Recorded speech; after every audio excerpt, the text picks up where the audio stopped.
Hello friends, welcome back to my channel. In this video we are going to learn a very interesting story of how a simple nomadic tribe slowly became one of the most powerful empire in history, the Kushan Empire, Kushanas. Kushanas' origin and migration. The UAG were originally a nomadic tribe living in northwestern China. That means the UAG people, they did not live in one place permanently. They did not have a permanent settlement.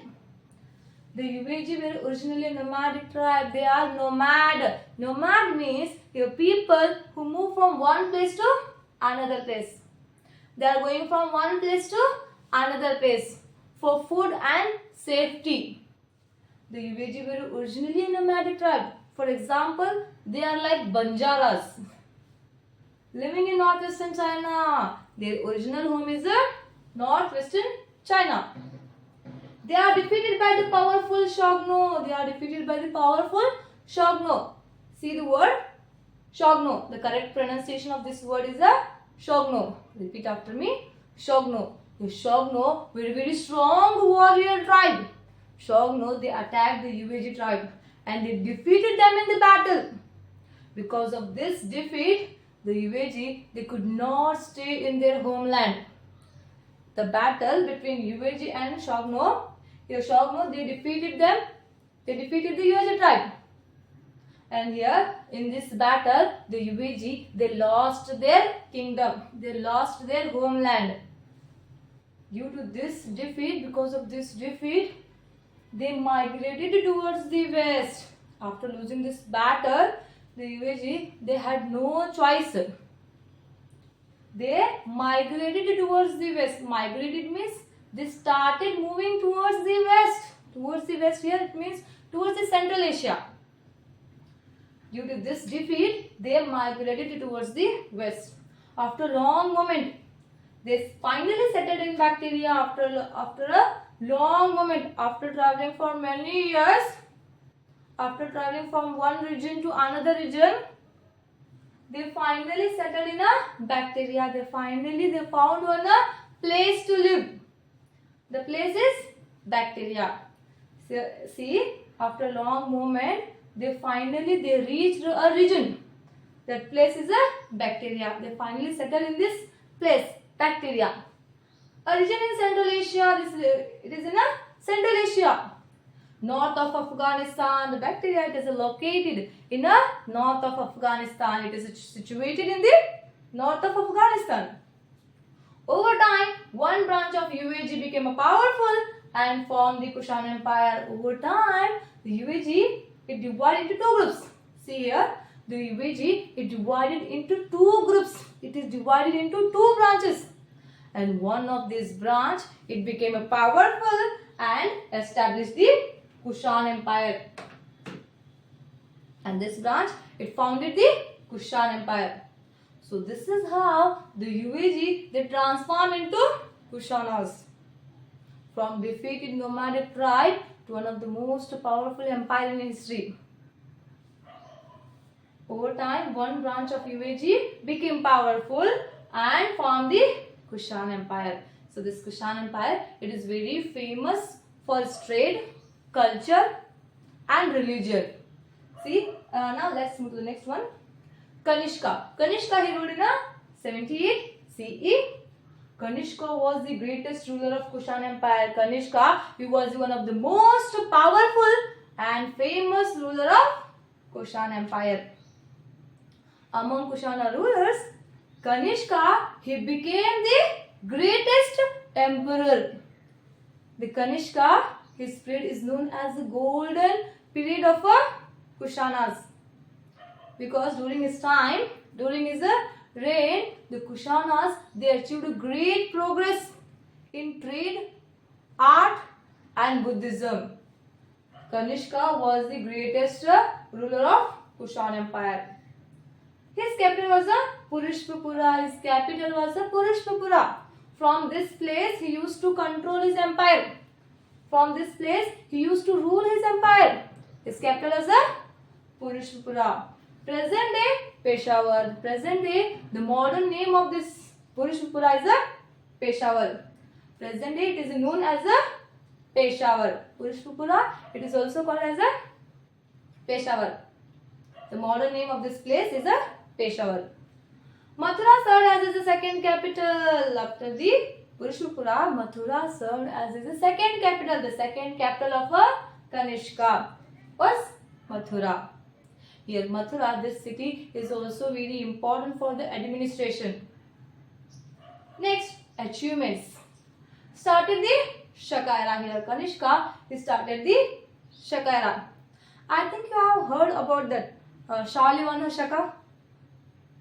Right. Here this Kanishka started this Shaka era in year 78 CE. Shaka era started during his time. Shaka era here, it means it is a calendar system which is still used in India for official purpose. Shaka era started during his time. Strong supporter of Mahayana Buddhism. Kanishka, he was a strong supporter of Mahayana Buddhism. Mahayana Buddhism, it encouraged the worship of Gautam Buddha as a god. Mahayana Buddhism, it introduced the worship of Gautam Buddha as a god.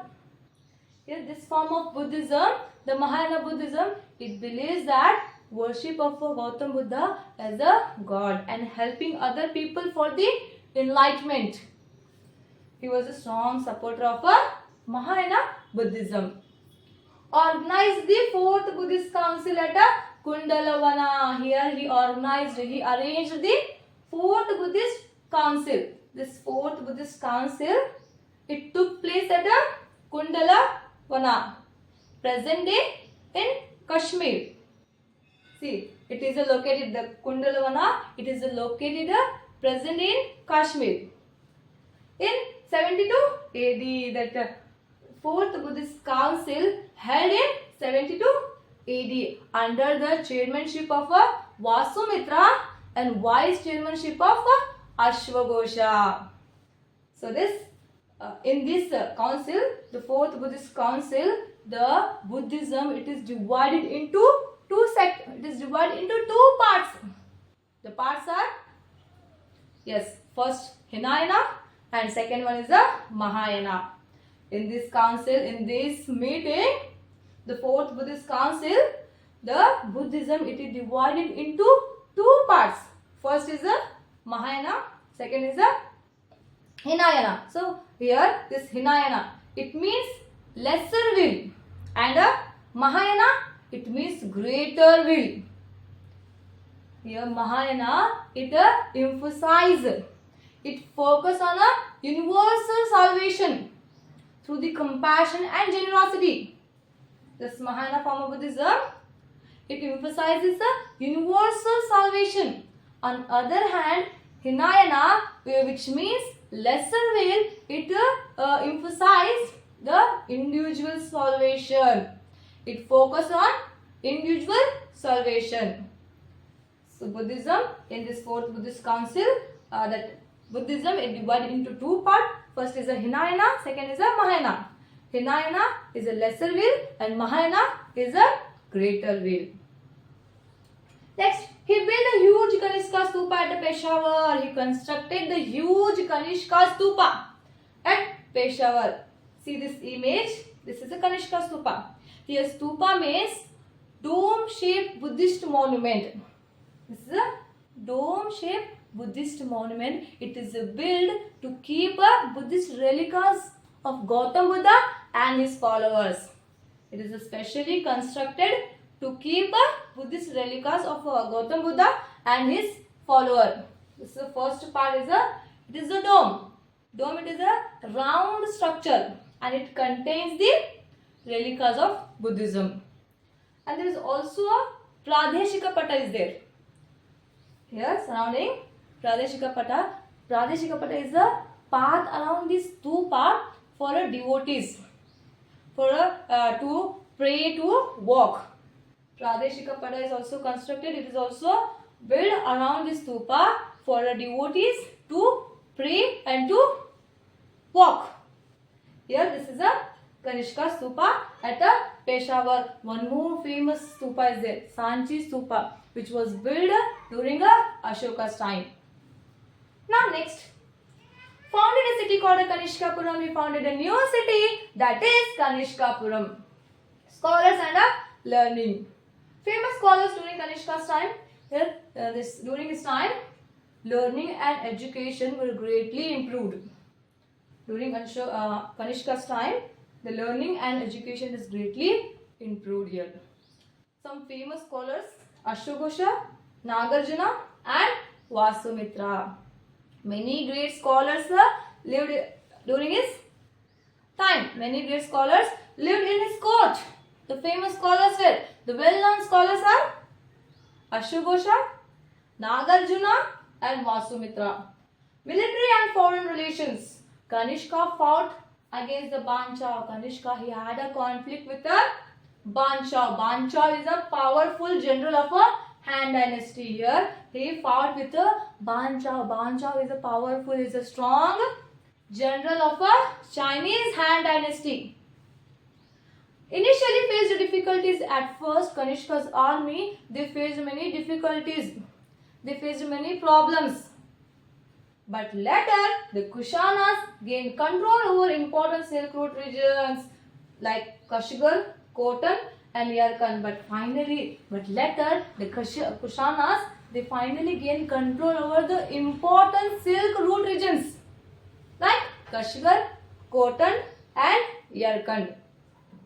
Now next, inscriptions and identity. Rabatak inscriptions state that Kanishka was the son of Bhima Kadaphases. Rabatak inscription, here this inscription, the Rabatak inscription, it gives a historical proof about Kanishka. This inscription, it is clearly telling that Kanishka was the son of Bhima Kadaphases. Kanishka is often called the second Ashoka for supporting Buddhism. Kanishka, he also compared to Ashoka. Why? Because like Ashoka, Kanishka also supported Buddhism. Like Ashoka, he also spread the Buddhism widely. Kanishka is often called a second Ashoka for supporting Buddhism. Trade and economy. Kushanas controlled the famous Silk Route from China through their empire to Iran. The Silk Route, it is very important for the trade because it connects this route, it connects the China to Iran. This route brought the huge income and prosperity. This route has brought the huge income and prosperity. How? See, the traders and merchants, they are passing from this route. Here the traders or merchants from the different countries, they are passing from this route. On the other hand, the Kushanas, they used to collect taxes from these traders.